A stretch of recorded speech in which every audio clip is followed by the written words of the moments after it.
Assalamualaikum warahmatullahi wabarakatuh. Waalaikumsalam warahmatullahi wabarakatuh.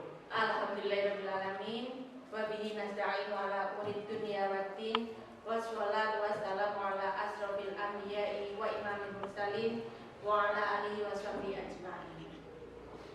Yang terhormat Bapak Lagi selaku Kepala SD 2 Ternadi, yang saya hormati Ibu Arum Wahyu Lestari SPD selaku pemateri.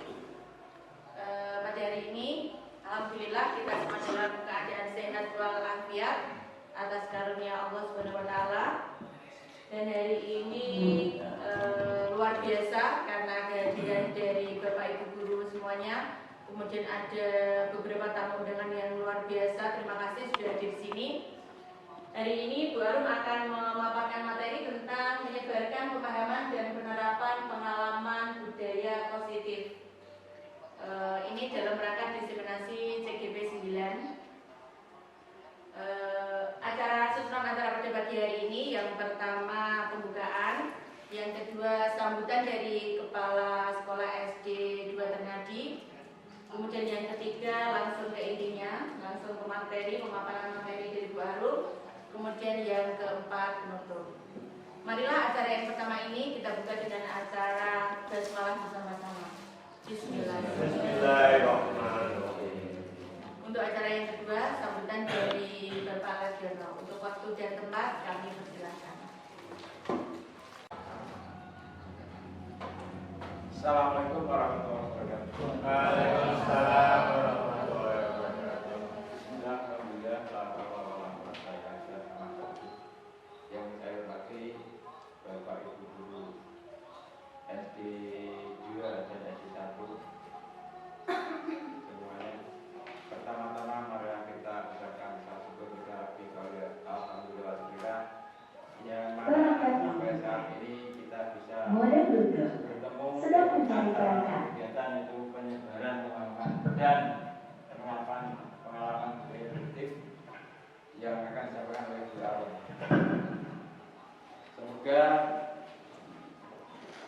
kegiatan nanti bisa berjalan aman, tiada halangan suatu apapun. Amin, amin, Allahumma amin. Yang kedua, salam dan salam mari kita sanjungkan kepada baginda Nabi Muhammad sallallahu alaihi wasallam dengan sopan Allahumma sholli ala Muhammad wa ala ali Muhammad, dengan harapan kita diakui jadi mata dan mendapat sahabatnya ila yang kiamat. Bapak Ibu semua yang dihormati, terutama penyampaian materi baru, semoga kegiatan ini nanti bisa berguna dan bermanfaat bagi Bapak Ibu guru yang belum ikut CGP. Dan terima kasih juga kepada Bapak yang sudah lebih baik, terutama rekan Bu Arum. Semoga nanti bisa menggerakkan SD 2 ini ke arah yang lebih bagus. Dan ini kan penyampaian gitu. Nah, penyampaian ini nanti mudah-mudahan mari kita kita hasilnya nanti kita resapi, nanti kita kembangkan kepada anak didik kita. Semoga anak-anak nanti bisa berbudaya yang positif, tidak seperti yang dulu-dulu. Oke. Nah, kiranya itu yang dapat saya sampaikan. Mudah-mudahan kita ini berjalan aman, tiada kurang satu apapun. Akhirnya, wassalamualaikum warahmatullahi wabarakatuh. Waalaikumsalam. Muda tak dalam kilau air seperti berlian. Cakep. Izinkan saya mengucapkan salam kepada hadirin sekalian. Assalamualaikum warahmatullahi wabarakatuh.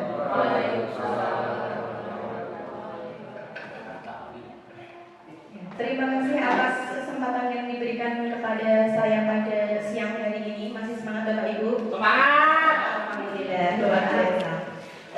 Boleh kita explain sejenak sebelum memulai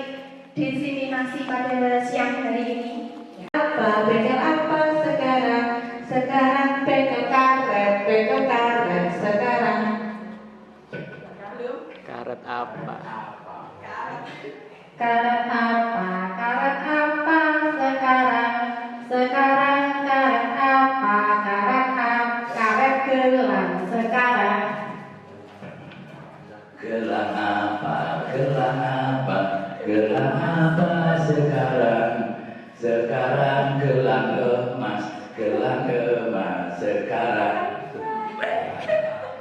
Emas apa? Emas apa? Emas apa sekarang? Sekarang emas Apik apa sekarang?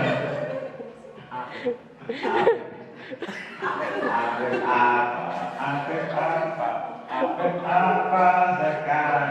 Sekarang Apik Soli sekarang.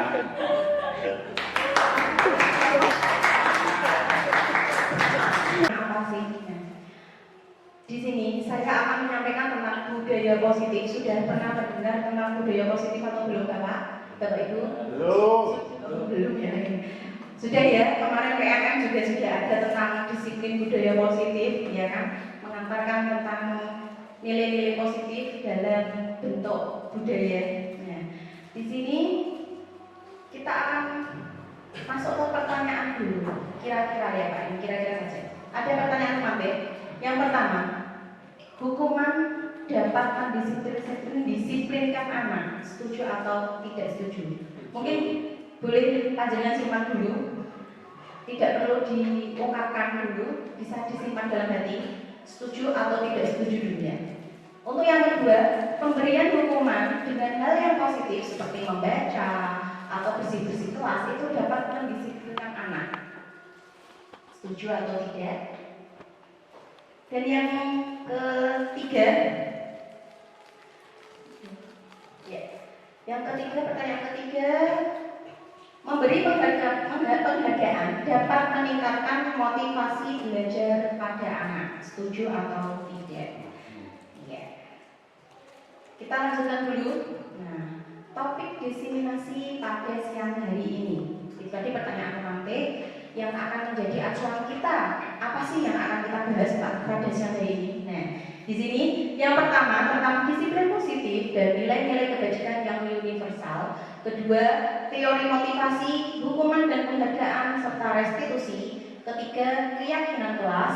Empat, kebutuhan dasar manusia dan dunia berkualitas. Yang kelima, restitusi. Lima, posisi kontrol. Dan yang terakhir, restitusi segitiga restitusi. Next. Ya. Yang pertama adalah disiplin positif dan nilai-nilai kebajikan positif. Apa itu disiplin? Nah, sebelum kita ngomongin disiplin, kita sebenarnya sudah selalu bersinggungan dengan kata disiplin itu sendiri ya. Dalam kehidupan semua pasti ada peraturan yang mendisiplinkan kita. Nah, dalam teorinya, teori kontrol perubahan paradigmanya itu ada 3. Ilusi guru itu mengontrol murid. Ilusinya seperti itu, gambarannya seperti itu. Yang kedua, bahwa kritik itu bisa membuat orang merasa bersalah, namun dapat menguatkan karakter. Yang ketiga, ilusi yang ketiga, semua penguatan positif dan bermanfaat. Ilusi bahwa orang dewasa memiliki hak untuk memaksa. Itu ilusi yang selama ini kita pakai. Gini apa betul? Gini ya. Kita itu berhak memaksa siswa, kita itu berhak memaksa seseorang untuk melakukan pendisiplinan itu. Sedangkan untuk disiplin sendiri bermakna nilai-nilai dan kebiasaan di sekolah yang berpihak kepada peserta didik agar mereka dapat berkembang menjadi pribadi yang disiplin diri, kritis dan bertanggung jawab. Itu adalah makna dari disiplin. Nah, kenapa kok perlu sih kita harus menerapkan budaya positif? Nah, di sini ya. Suasana positif itu membuat pelajaran lebih menyenangkan, ya kan? Proses belajar juga akan maksimal secara sadar dengan motivasi sadar dari dalam diri siswa yang akan membentuk karakter positif pada diri siswa. Itu ya. kembali lagi tentang berhamba pada murid. Berhamba pada murid dan teori dari Ki Hajar Dewantara bahwa kita itu harus memerdekakan murid. Budaya positif itu harus berdasarkan dari kenyamanan. Kalau tidak nyaman maka tidak akan aman, ya kan? Lalu bagaimana untuk menuju budaya positif itu sendiri? Ada 4 di sini. Yang pertama ini ada dari filosofi yang mendasari dari Ki Hajar Dewantara. Yang kedua ada disiplin positif itu sendiri. Ketiga, posisi kontrol guru, dan keempat adalah posisi segitiga restitusi. Nah, apa saja sih itu? Nilai kebajikan universal. Apa sih Pak nilai itu? Nilai itu angka. Kalau kita mengatakan itu angka, betul atau tidak? Ya, sebatas angka ya. Kalau di sini nilai dari kebajikan berarti bukan angka kebajikan 100, 80 itu adalah grade atau cuma label angka. Sedangkan untuk nilai kebajikan sendiri adalah sifat positif dari manusia, ya kan, yang merupakan tujuan mulia. Memakai helm, nilai positif, nilai kebajikannya apa sih? Kenapa sih kita kok harus pakai? Kenapa sih kita kok harus melepas sepatu ketika masuk masjid? Kenapa sih kok kita harus mandi sebelum ke sekolah? Apa nilai kebajikannya? Mandi sebelum ke sekolah. Nilai kebajikannya adalah bersih dan sehat. Oh, nilai kebajikan adalah nilai yang timbul dari segi positif manusia. Nah, di sini untuk pembelajaran pada kurikulum merdeka ada nilai-nilai kebajikan yang sudah menjadi universal atau menyeluruh yang dapat disimpulkan sebagai nilai P5 pelajar profil Pancasila. Yang pertama apa Bapak Ibu? Berintak kepada Tuhan Yang Maha Esa dan berakhlakul karimah mulia, ya. Yang kedua mandiri, ketiga bernalar kritis, yang keempat berkebinekaan global, yang kelima gotong royong, yang keenam kreatif, ya. Itu disimpulkan menjadi P5, ya. Nah, filosofi pendidikan Ki Hajar Dewantara, kita masuk ke yang pertama. Nah, ini ada 4. Yang pertama yang mendasari kenapa kok kita harus membangun disiplin positif itu berasal dari kenyamanan dan keamanan serta kebutuhan siswa. Nah, yang pertama, setiap siswa semuanya Bima, semuanya tidak mungkin. Tidak mungkin Alena, Zafran, semuanya enggak.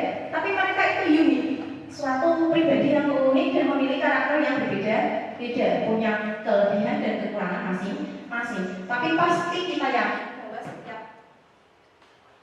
setiap pribadi itu punya kelebihan masing-masing. Apa saja semboyannya? Ing raksa tulado, ing madya manungkarsa, tuturi handayani. Kita sebagai pamong itu tidak cuma berada di bagian yang moyai murid, meminta mereka untuk menjadi matang, tidak. Tapi kita harus menjadi di belakang, di tengah, serta di depan. Yang ketiga, sesuai kodrat zaman dan kodrat alam. Tidak dipungkiri yang namanya pergerakan revolusi dan lain-lain itu pasti akan selalu berjalan. Zaman itu pasti akan berubah. 10 tahun yang lalu dengan 10 tahun yang akan datang dan saat ini pasti selalu berbeda. Kita harus dituntut untuk siap, ya. Kodrat alamnya apa? Oh, kodrat alam adalah lingkungan yang mendukung. Kodrat zamannya generasi ke generasi ini zaman. Oh, ini kalau sekarang ini zamannya serba canggih. Kalau dulu kita belajar pakai papan tulis saja, mungkin zamannya Pak Lagiono pas masih kecil, gitu. Pelajaran itu sekali hapus, ya. Tidak bisa direview lagi di rumah, gitu. Tapi akhirnya beliau-beliau ini jadi orang hebat, ya. Itu dari mana ya? Ilmunya barokah ya Pak, ya. Yang keempat, berpihak pada siswa. Nah, ini adalah suatu kewajiban kita. Ketika kita membuat tujuan di sekolah, itu bukan tujuan untuk pribadi guru, namun kembali kepada siswa. Siswa yang menjadi nomor 1. Di sini siswa adalah yang kita prioritaskan. Berawal dari siswa, untuk siswa, dan kepada siswa. Next.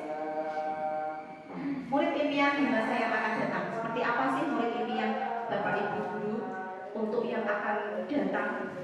Mungkin kita akan bermimpi bahwa murid itu harus pandai teknologi, ya, bisa merakit pesawat sendiri seperti Pak Habibie atau yang lain-lain. Oh, ada. Nah, sebagai visi, kembali ke visi guru. Nah, visi adalah harapan kita sebagai manusia, ya. Pasti kita punya tujuan. Nah, sebagai guru itu pasti ada visi misinya yang akan dikumpulkan dalam visi sekolah yang akan menjadi kompas atau petunjuk jalan kemana sih murid ini dibawa. Dan kembali lagi, visi harus beradaptasi dari kebutuhan siswa. Nah, untuk membangun visi, sudahkah kita melakukan ini semua, Pak? Berpihak pada murid-murid, mandiri, kreatif, inovatif, kolaboratif, dan reflektif. Itu harus kita tanamkan pertanyaan-pertanyaan ini untuk mewujudkan visi sekolah kita. Ya. Disiplin positif sendiri itu bermakna atau ada rambu-rambunya di sini. Harus tanpa ada kekerasan dan ancaman. Kalau selama ini gimana Bapak Ibu, masih menggunakan zaman 20 tahun yang lalu? Masih. Oh, ada yang masih, ya? Masih. Atau tidak selaras dengan nilai dari disiplin positif itu sendiri. Yang kedua, konsekuensi. Nah, ini loh, murid harus memahami konsekuensi dan perilaku mereka dan punya tanggung jawab. Itu yang menjadi disiplin, ciri-ciri disiplin positif. Konsekuensi itu apa, Pak? Akibat atau harga yang dibayar atau dilakukan ketika seseorang melanggar peraturan, itu adalah konsekuensi. Jadi ketika kita ngomong tentang disiplin positif, itu sudah membudayakan murid paham konsekuensi. Selanjutnya, menumbuhkan profil pelajar Pancasila. Seperti yang kita sebutkan tadi, profil-profil pelajar Pancasila itu harus ditanamkan dan memberdayakan peserta yang melakukan motivasi diri sesuai dengan keinginannya. Selanjutnya, nah ini kembali tentang motivasi. Motivasi itu sebenarnya ada 3, ya. Ini intrinsik, ya, atau menghargai diri, keyakinan yang ada dalam diri itu sendiri. Itu adalah dasar dari sebuah motivasi.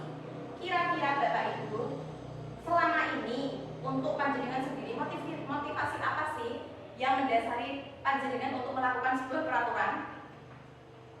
Jujur tidak apa-apa. Misal Anda berangkat ke sekolah itu sebelum jam 7, jam 6 sudah berangkat, ya, bukan? Jam 6 sudah berangkat. Itu motivasi Anda kok pengen berangkat jam 6 itu buat apa? Tanggung jawab. Tanggung jawab. Oke, boleh tanggung jawab. Mungkin misal Pak Iqbal, Buat disiplin waktu, Bu. disiplin waktu. Oke, bagus, ya. Mungkin Bu Alim, misalnya kok jenengan berangkat kok jam 6 pagi itu supaya apa? Absen. Supaya dapat menghirup udara yang segar. Nanti kita akan kelompokkan dari jawaban panjenengan sedanten itu ada 3 jawaban. Yang satu tadi tanggung jawab, disiplin waktu, dan yang ketiga adalah supaya menghirup udara segar. Kita akan masuk ke teori motivasi hukuman penghargaan restitusi. Nah, tadi, ya, motivasi itu ada 3. Motivasi sendiri ada 3 itu alasannya, motivasi eksternal dan motivasi internal. Dibagi 2, tapi ada 3 bentuknya. Yang pertama, eksternalnya itu karena untuk menghindari hukuman. Tadi misal kalau ada anak sekolah itu berangkatnya jam 6 pagi, sarang sama Bu Alim tadi, ya, karena mau hidup udara segar, tujuannya adalah untuk menghindari hukuman. Karena dia tahu nanti kalau telat itu akan dihukum. Nah, itu motivasi yang pertama, menegakkan disiplin. Yang kedua, motivasi eksternal. Apa sih? Motivasi yang berangkat dari luar diri. Contohnya tadi kita ngomongin tentang Bu Alim jam 6 sudah berangkat ke sekolah karena apa? Menghirup udara segar. Dia ingin mendapat kesegaran, ya kan? Itu adalah eksternalnya. Sedangkan untuk yang ketiga ini adalah motivasi yang dengan kasta tertinggi, atau kalau sudah menggunakan motivasi ini, dia dia sudah bisa menjalankan disiplin positif. Yakni apa? Motivasi internal atau berangkat dari dalam diri sendiri. Berupa apa? Oh, saya melakukan sesuatu karena ingin apa? Tadi, tanggung jawab. Oh, berarti ada nilai yang dia tanamkan dalam dirinya. Karena memang tanggung jawab, disiplin itu adalah nilai positif yang harus ditanamkan. Berarti ketika kau sudah berangkat dari itu, maka akan menjadi pribadi yang berdisiplin positif. Lanjut. Selanjutnya ada, ini sudah ya, boleh next lagi. Nah, oh iya, ini ada ya, dihukum oleh penghargaan. Pernah enggak Bapak Ibu memberikan hukuman tapi berupa penghargaan? Nah, kita lanjut. Nah, ini ya, penghargaan atau hadiah. Ketika murid melakukan sesuatu, Bapak Ibu selalu memancing dengan hadiah. Pernah? Pernah ya, sesekali atau sering? Pernah ya. Nah, menurut panjenengan, penghargaan seperti itu baik atau tidak? Mematikan kreativitas, dan yang terakhir mengurangi motivasi intrinsik sendiri. Coba misal Bapak Ibu menghadiahi anak terus tiap hari, atau memuji anak terus, apa yang akan mereka pelajari? Oh, kalau aku melakukan suatu kebaikan, maka aku akan dapat uang, dapat permen, dapat pujian. Ketika kok itu sudah menjadi paradigma anak-anak, nah itu yang membuat penghargaan menjadi nilai negatif. Nah, ini ya, ada gambar dampak hadiah. Kecil hati kalau gagal. Ini, kalau misalnya siswa tidak bisa mengerjakan soal, tidak dapat ujian, tidak dapat ini hadiah, nah dia akan berkecil hati, merasa dirinya itu gagal, tidak bisa menjawab, terus cemas. Nah, dalam persaingan, nah kalau sudah gagal ya udah, nanti juga dia itu yang selalu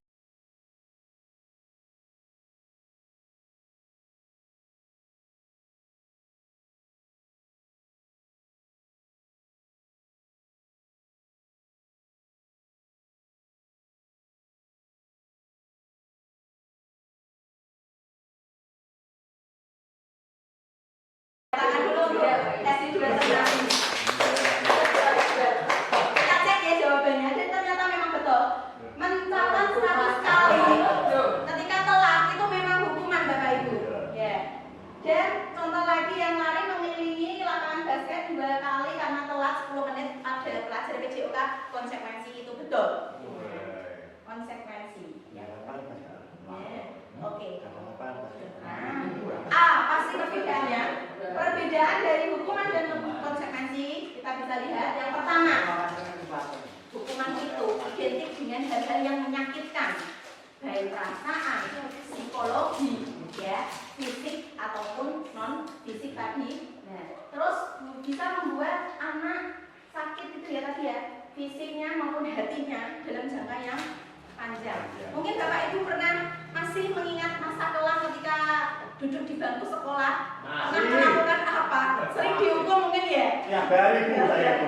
Nah, itu akan terpatri dalam satu baris sampai meninggal ya, sampai kita mati akan terbawa ya. Nah, Jangan Bu, antara meninggal jangan. maksudnya kenangannya. Iya. Tapi kan kita kembali ke jiwa kita. Oh, dihukum Bapak Ibu guru dulu tuh sebab apa? Oh, ternyata tujuannya ini ya. Saya anak baik. Ya, baik dihukum Bu. Tidak ada PR Bu dihukum, dilempar ke hapus, kan. Saya nggak pernah bukan anak baik. Ada saya dulu tuh perut malu kok dihukum. Ya, ada yang hukuman itu paksaan, ya atau tidak Pak? Ya. Hukuman itu sifatnya memaksa. Ya. Kamu harus. Nah, selanjutnya menjadi konsep diri yang akan buruk. Dan yang satu yang bisa kita lihat, hukuman itu ketika akan diberikan, pasti anak akan berlomba-lomba untuk menutupi kesalahannya. Gitu betul. Ya. Ketika dia melakukan kesalahan, dia tidak akan berani ngomong karena tahu nanti kalau saya ngomong jujur ya dihukum, ya kan? Nah, berbeda dengan konsekuensi. Kalau konsekuensi itu adalah sesuatu yang pasti terjadi. Karena kita sudah membangun kesepakatan berupa apa? Oh, peraturan sekolah. Nanti kalau terlambat, apa konsekuensinya adalah misalnya apa? Berdoa di depan kelas, ya. Dan pendek. Oh saat itu toh, karena kalau dihukum kok konsekuensinya apa? Saat itu saja, tidak akan terbawa sampai mati tadi ya. Nah, dendam tidak akan membuatkan dendam. Terus akan menghargai disiplin. Anak akan berlatih. Ketika saya melakukan suatu kesalahan, maka saya akan menerima akibatnya. Maka anak akan menjadi disiplin, berlomba-lomba untuk menghindari kesalahan. Karena apa? Disiplin tadi. Terus konsepnya juga akan baik dan mendorong anak untuk menyesuaikan diri. Nah, kita bisa lanjut.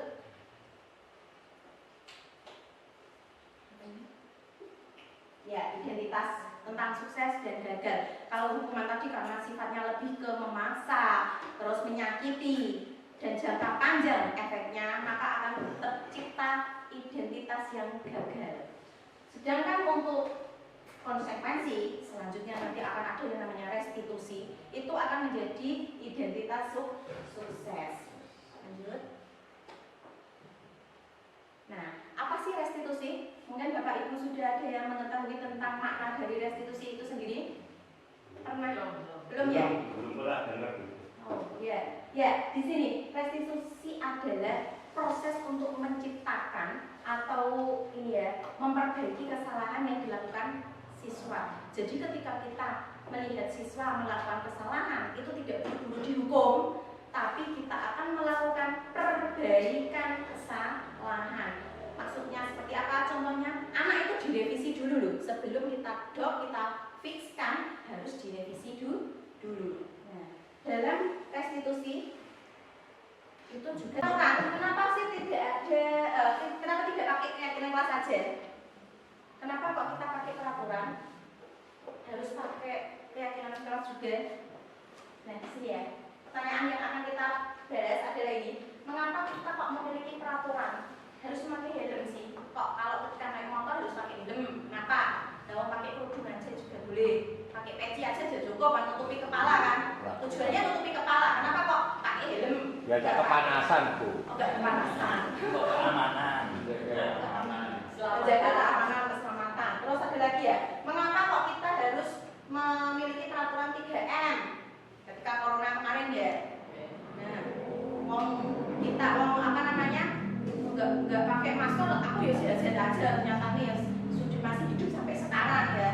Nah, misalnya seperti itu. Terus mengapa kok kita memiliki peraturan yang harus datang tepat waktu? Kenapa sih? Nah, ini ya. Kita akan lanjutnya.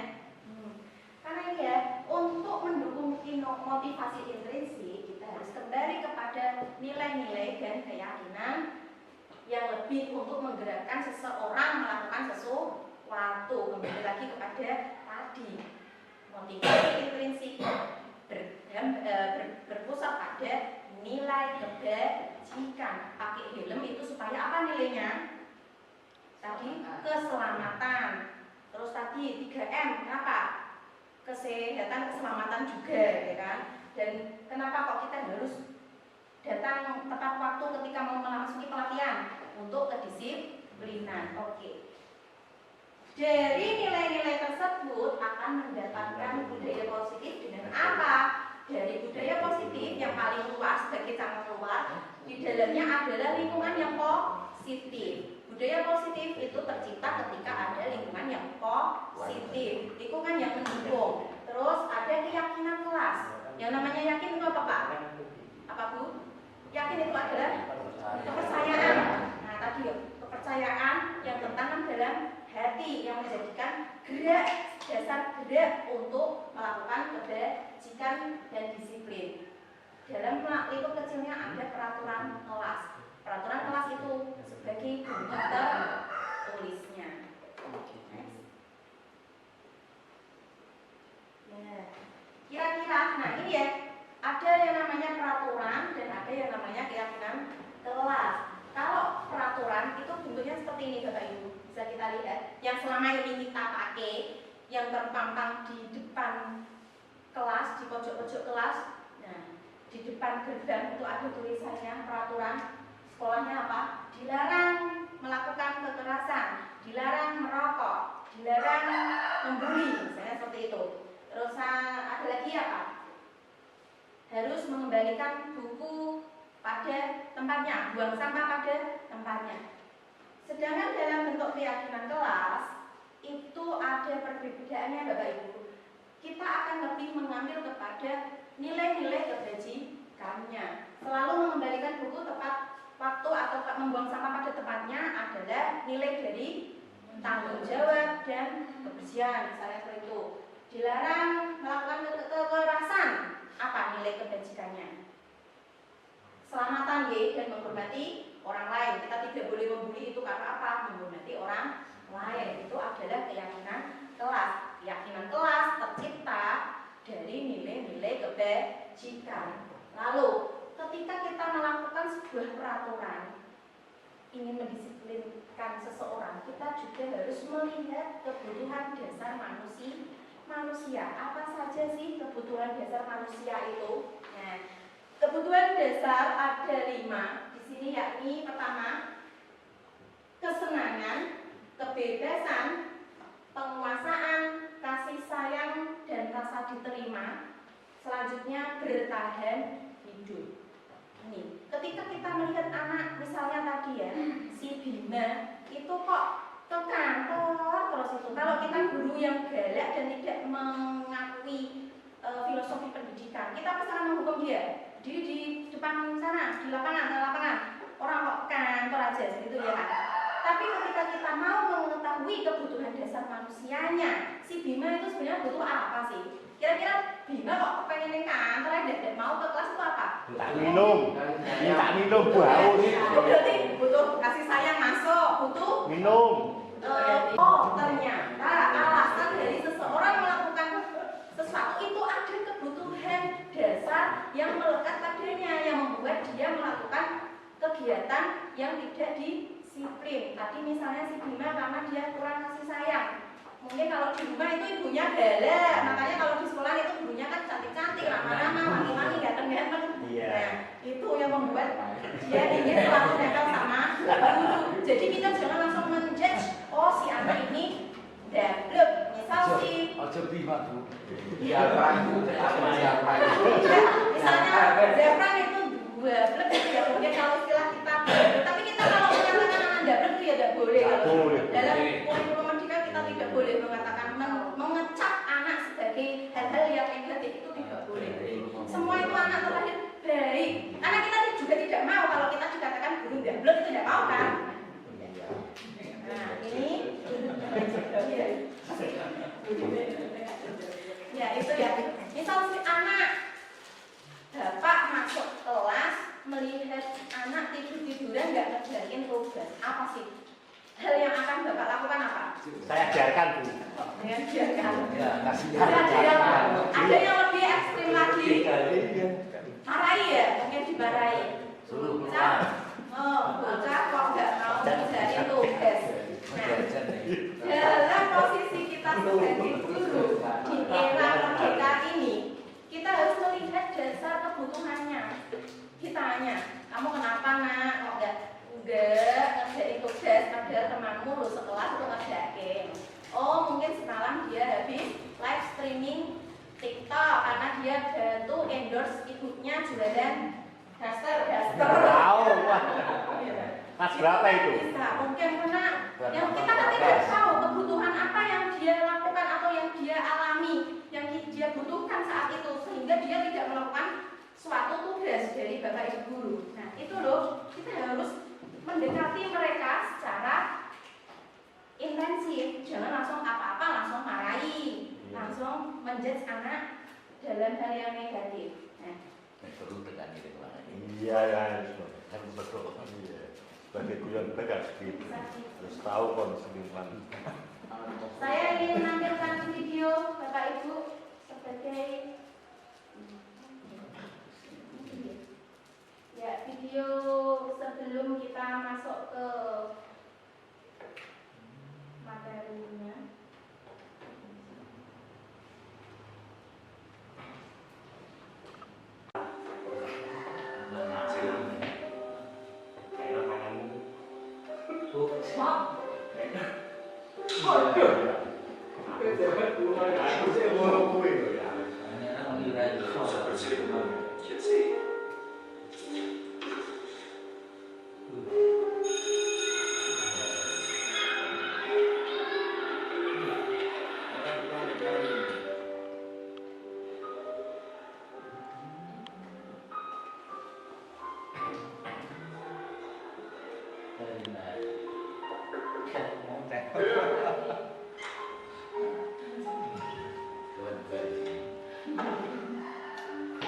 Ngapa kowe telat? Tangan ndi?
Di video cuplikan yang telah saya tampilkan tadi, menurut Sangat menyentuh perasaanku sampai saya mengandung boros 1 kilo ya.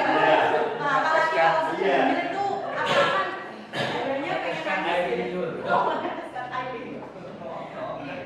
Saya tidak menyangka hanya dengan melihat 1 menit video itu saya bisa sedikit menebus milikku. Nah, itu loh Pak tadi Pak.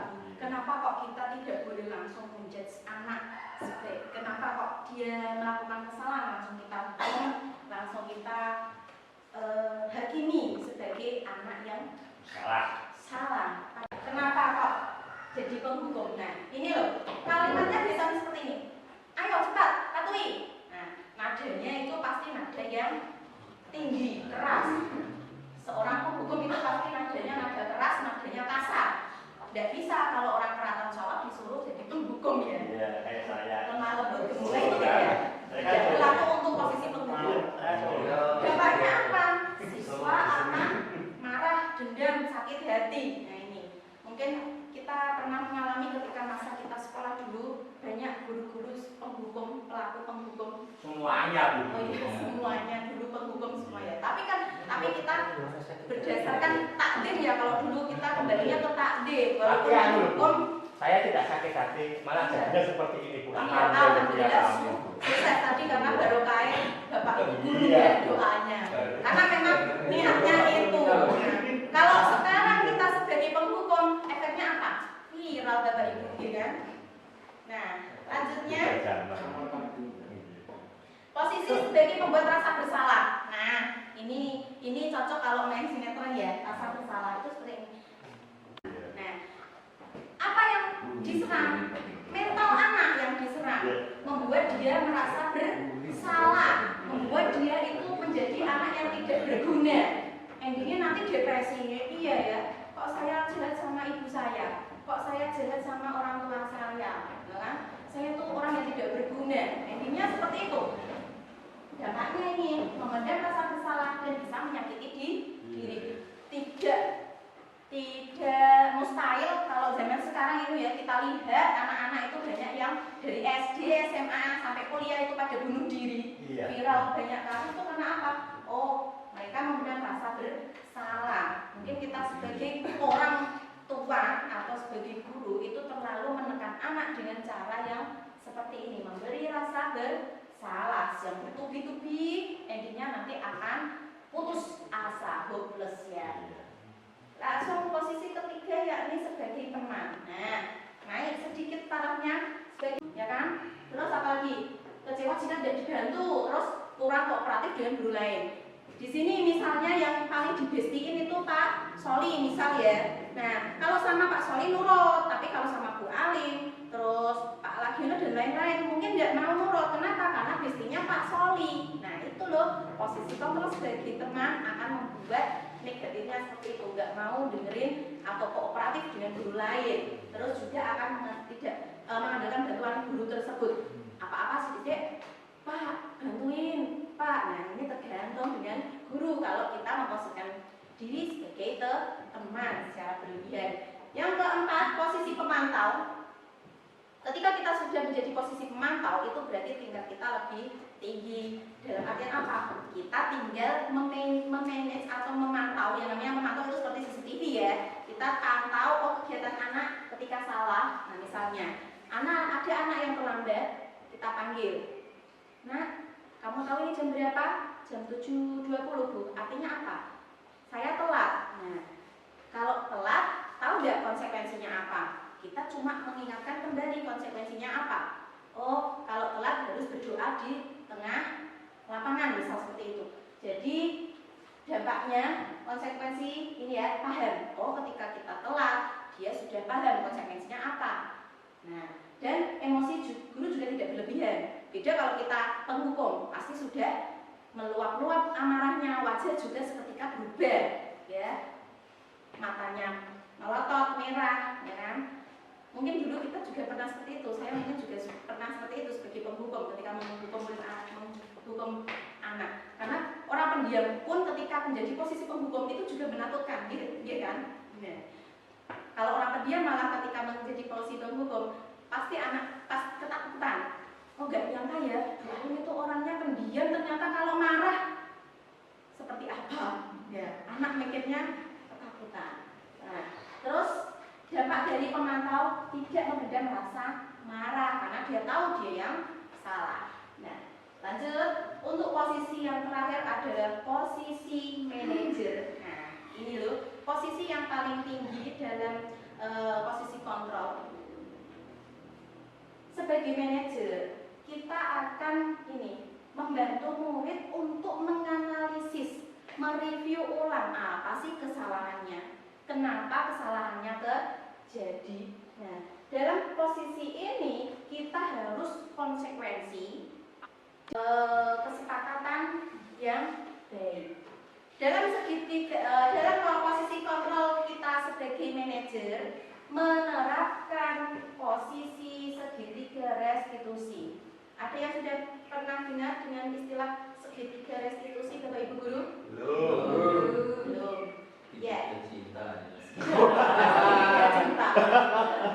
Di sini segitiga restitusi. Tadi restitusi adalah apa? Kegiatan untuk menciptakan atau memperbaiki kesalahan anak dengan 3 langkah. Maka disebut segitiga restitusi. Apa sih yang nomor 1? Yang pertama adalah menstabilkan identitas. Tahap ini dimulai dengan untuk menetralkan masalah. Misalnya seperti ini, kita membuat kata-kata atau pembuka supaya anak itu tidak takut dulu loh kalau dipanggil. Nah, dalam segitiga restitusi itu anak dipisahkan dari teman-temannya. Hampir mirip kalau kita panggil anak ke kantor BK seperti itu. Jadi kita talk to talk, face to face. Dia nyaman, tidak terekspos orang banyak. Itu adalah langkah pertama. Dengan apa tadi? Menstabilkan identitas. Jadi seperti ini, misalnya seperti ini. Kamu tahu nggak, Nah, kamu dipanggil ke sini karena apa? Tahu, Bu. Karena tadi saya telat ke sekolah. Nah, kalimat penstabilannya adalah apa? Seperti ini. Iya, Ibu tahu. Semua orang itu pasti punya kesalahan. Dulu guru juga gitu, sering telat. Ya, jadi kita akan membangun relasi yang kuat dengan anak. Oh, ternyata anak itu tidak sendirian. Oh, ternyata guruku yang pernah gitu ya melakukan kesalahan. Dan itu memang manusiawi karena manusia adalah al-insanu ma'al khata' wanisian. Memang tempatnya salah dan tempatnya lupa. Nah, itu kembali ke dalil ya, ternyata menstabilkan identitas. Nah, ini. Lanjut ke tahap selanjutnya adalah validasi kesalahan. Setelah kita katakan seperti itu, kita akan memvalidkan. Dia salahnya apa sih? Kita tekankan. Ya, saya telat, Bu, datang ke sekolah 20 menit terlambat. Nah, oh, berarti kamu hari ini telat. Kelakuanmu atau apa yang kamu lakukan itu sudah betul atau salah? Salah, Bu. Nah, itu adalah bentuk dari memvalidasikan kesalahan. Kita sudah menetralkan pikiran, stabilitas identitas, lanjut ke validasi masalah atau memvalidasi kesalahan yang ia perbuat. Selanjutnya, tahap ketiga adalah menanyakan keyakinan. Nah, kita tanyakan, kira-kira Nak, kamu masih ingat deh keyakinan kelas yang kita patuhi atau yang telah kita buat? Masih, Bu. Apa? Harus berangkat ke sekolah tepat waktu. Lalu kamu menyimpang dengan keyakinan kelasmu enggak? Iya, Bu. Ternyata saya tidak disiplin. Saya sudah melanggar keyakinan tentang disiplin waktu. Nah, setelah dari segitiga restitusi itu, maka guru akan memberikan kesempatan murid mencari solusi dari masalahnya.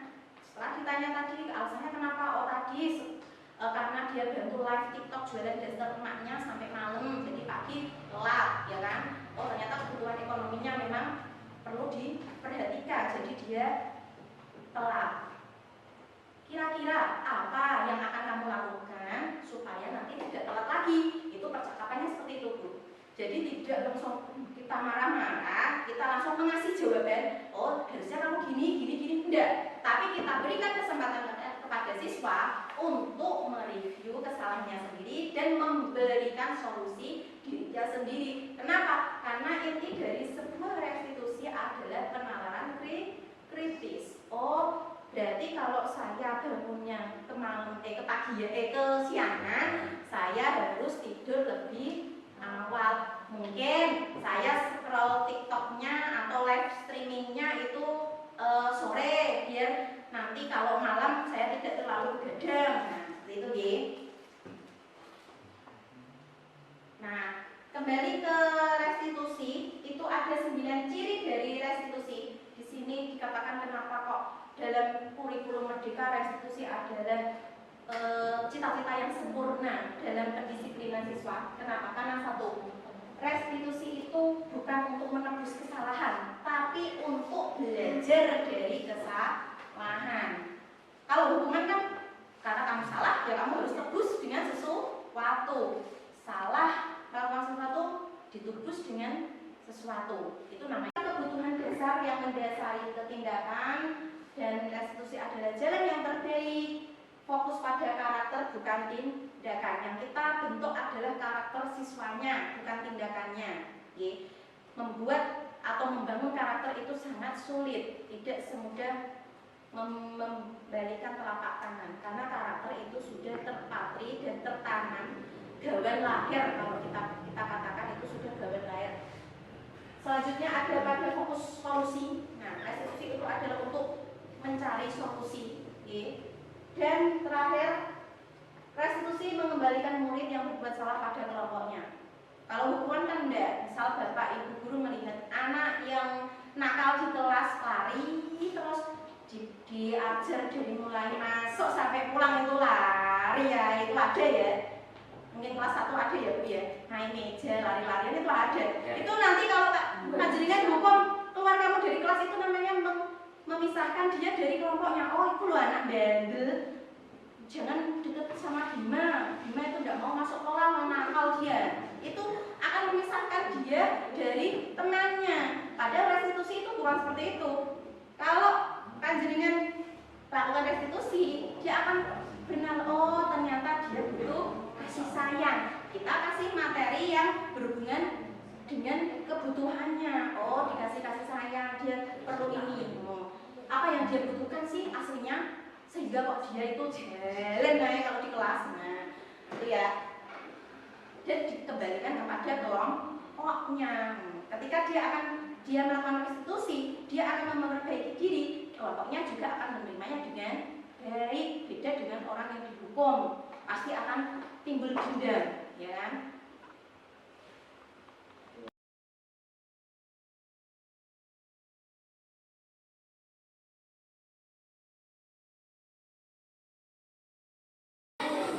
Gimana kabarnya Najwa? Sehat? Ya alhamdulillah.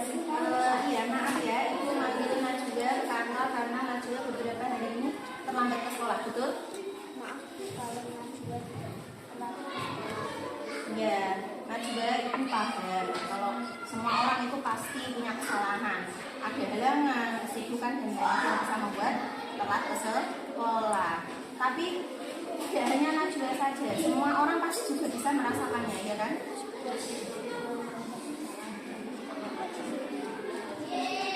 Ya Najwa pasti punya alasan kenapa kok bisa sampai telat ke sekolah. Alasan saya datang ke karena saya berbicara dengan juga dengan saya yang sudah sekolah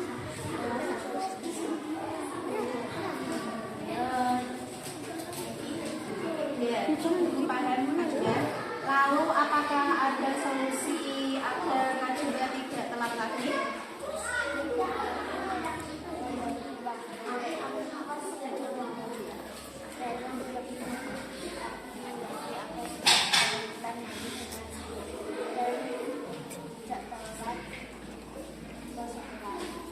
Ya Najwa, masih ingat nggak waktu pertama kali di tahun ajaran baru kita membuat kesepakatan kelas bersama? Kira-kira keyakinan apa yang kita sudah sepakati?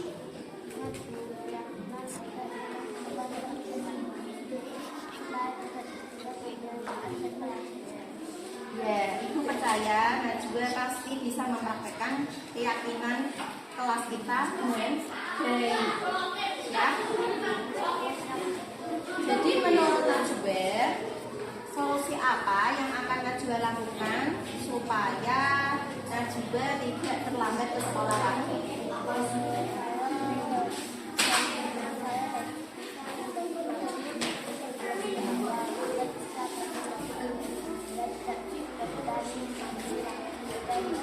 sampai sekolah.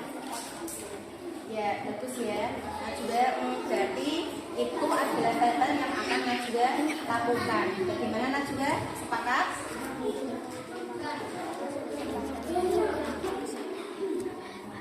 Ya. Terima kasih ya Najwa. Boleh meninggalkan ruangan.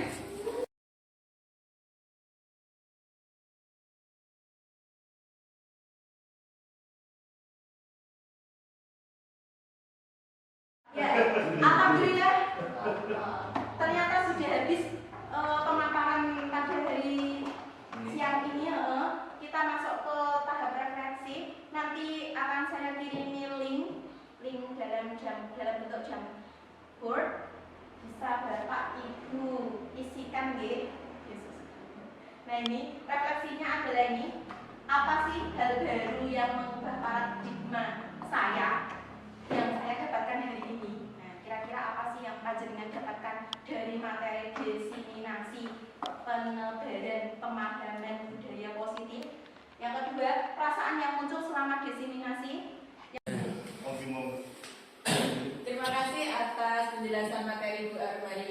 biasa sekali. Ini hal baru bagi kami semua. Jadi kalau ada yang mau bertanya tentang berdiskusi tentang apapun yang dijelaskan hari ini, monggo.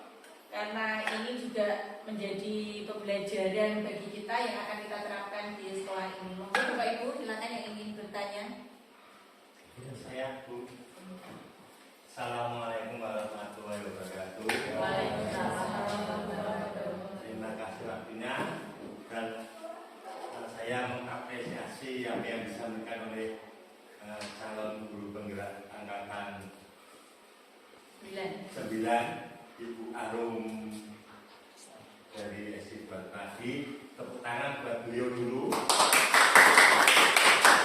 Saya di sini karena saya juga tadi yang disampaikan oleh Ibu Arum itu saya belum pernah mendengarkan hal yang baru yang saya sampaikan. Saya kalau selama ini juga heran.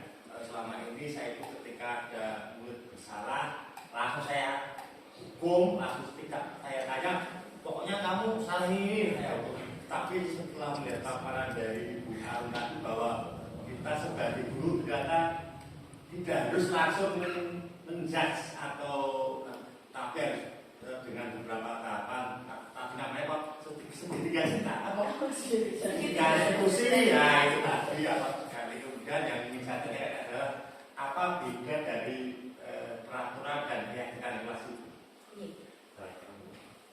Ya, langsung saya jawab ya. Perbedaan dari, terima kasih dulu atas pertanyaan dari Pak Iqbal. Tepuk tangan. Iya. Pertanyaan beliau adalah apa perbedaan dari peraturan dan keyakinan kelas? Ya. Ketika kita berbicara tentang peraturan itu lebih ke peraturan itu hanya melibatkan guru atau pembuat peraturan saja, ya kan? Kita sadari enggak? Oh ternyata yang buat itu misalnya bapak kepala, guru dan komite, atau bisa saja malah sekolah yang membuat itu satu orang saja, operator mungkin misalnya gitu. Adalah bentuk dari peraturan dari segi itu. Terus segi bahasa, ketika kita membuat peraturan itu biasanya menggunakan kalimat negatif. Dilarang ini, dilarang itu, semuanya tidak boleh. Intinya itu ya, nggak boleh ini, nggak boleh itu. Namun kalau kita ngomong tentang keyakinan kelas atau kesepakatan kelas istilahnya, kesepakatan kelas dan keyakinan kelas itu dibentuk dengan metode kolaborasi guru dan siswa.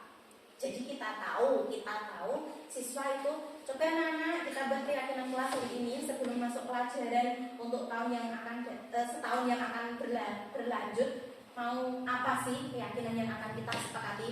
Oh, tidak boleh telat Bu. Nah, berarti kan dia yang mengatakan sendiri. Anak memberikan pendapat. Ada pendapat dari anak. Dia pengennya apa? Tidak boleh ngomong sama temannya Bu selama pelajaran. Nah, itu. Dari poin-poinnya, anak memberikan pendapat, guru menampung. Dan dari bahasanya, kalau keyakinan kelas tidak menggunakan negatif, melainkan kalimat positif semua. Kenapa kok positif? Supaya tidak negatif ya. Kenapa kok kita pakainya positif? Nah, karena kalimat positif itu akan lebih membuat motivasi dalam diri. Misalnya ini, kami kelas 4 akan belajar giat. Terus kami kelas 4 membuang sampah pada tempatnya, atau kami akan bertanggung jawab. Itu adalah contoh-contoh dari keyakinan atau kesepakatan kelas. Mungkin seperti itu menjawab ya.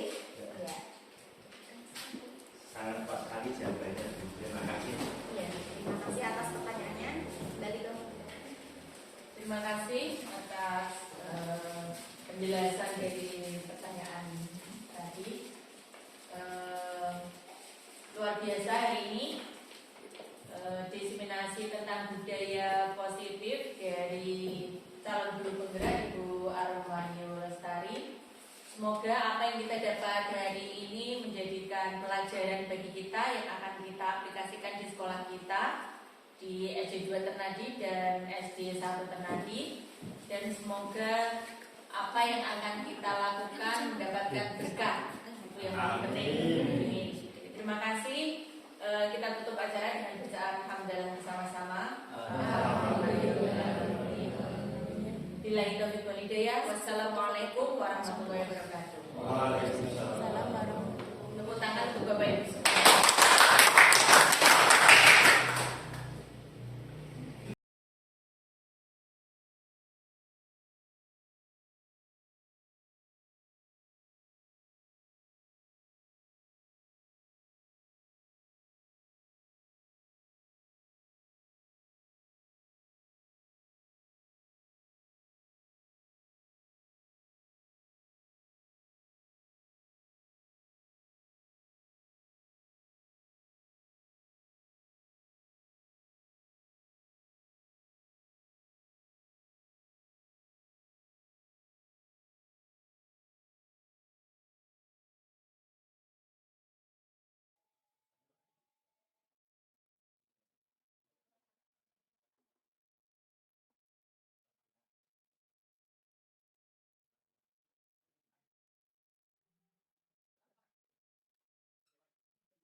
Perkenalkan, nama saya Alina Valera Kalista. Terima kasih Bu Guru, sekarang saya paham tentang kesepakatan kelas. Saya akan lakukan dengan baik. Terima kasih, dadah.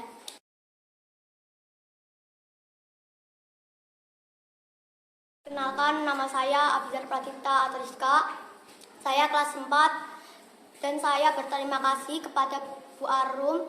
Sekarang saya paham tentang kesepakatan kelas. Akan saya lakukan dengan penuh tanggung jawab yang baik. Terima kasih.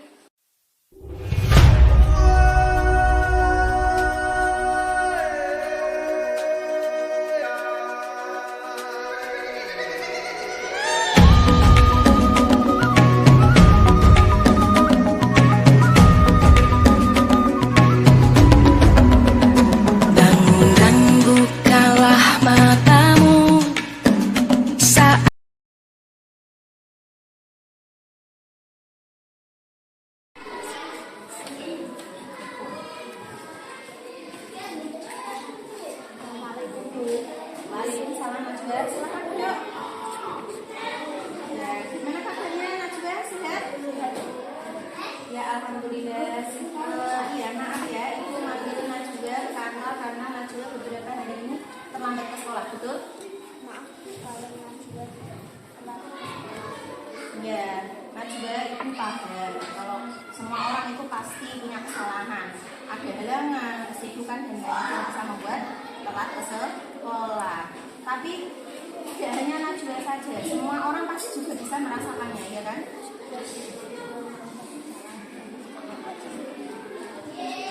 Ya Najwa pasti punya alasan kenapa kok bisa sampai telat ke sekolah. alasan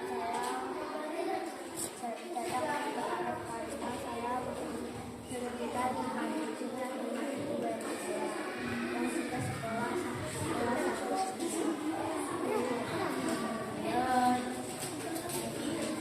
Ya, paham Najwa.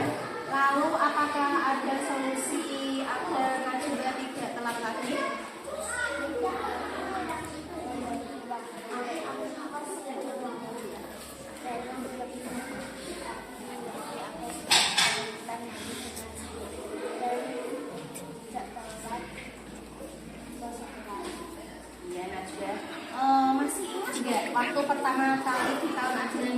baru kita membuat kesepakatan kelas bersama. Kira-kira keyakinan apa yang kita sudah sepakati?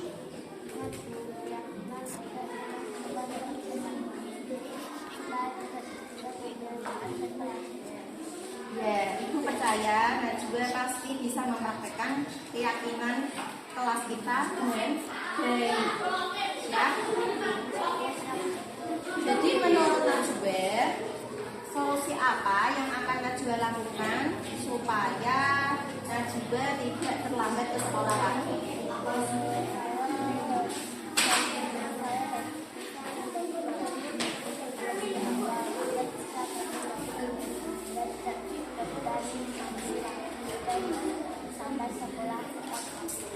Ya, bagus ya. Najwa berarti itu adalah hal yang akan Najwa lakukan. Bagaimana Najwa?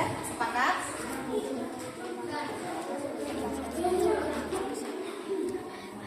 Ya. Terima kasih ya Najwa. Boleh meninggalkan ruangan.